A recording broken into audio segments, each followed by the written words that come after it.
ಕ್ಷಣ ಪವಿತ್ರಾತ್ಮದಲ್ಲಿ ತುಂಬಿಕೊಂಡು ನಾವು ಪ್ರಾರ್ಥನೆ ಮಾಡಬೇಕು.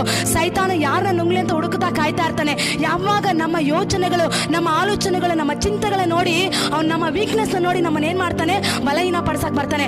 ಆಗೋತ್ತು ನಿನ್ ಜೀವನ ಮುಗಿದೋಯ್ತು ಬಿಡು, ನೀನು ಅಷ್ಟೇ ನೀನ್ ಅಂತೇಳಿ ನಮ್ಮನ್ನ ಕುಗ್ಗಿಸೋದಕ್ಕೆ ಬರ್ತಾನೆ.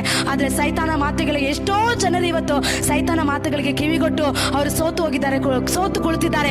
ಇಲ್ಲ ಮಗಳೇ, ಮಗನೇ, ದೇವ ಮಗುವೆ, ಪವಿತ್ರ ಆತ್ಮದಲ್ಲಿ ತುಂಬಿಕೊಂಡು ಪ್ರಾರ್ಥನೆ ಮಾಡುವಾಗ ನಿನ್ನೊಳಗಡೆ ಪರಿಶುದ್ಧಾತ್ಮನ ಅಭಿಷೇಕ ಬರೋದು ಮಾತ್ರ ಅಲ್ಲ, ಧೈರ್ಯದ ಆತ್ಮನ ಮಾತುಗಳು, ವಾಕ್ಯದ ಮಾತುಗಳು. ದೇವ್ರ ವಾಕ್ಯದಲ್ಲಿ ಎಲ್ಲಾದ್ರೂ ಸೋಲಿದೆಯಾ? ಇಲ್ಲ.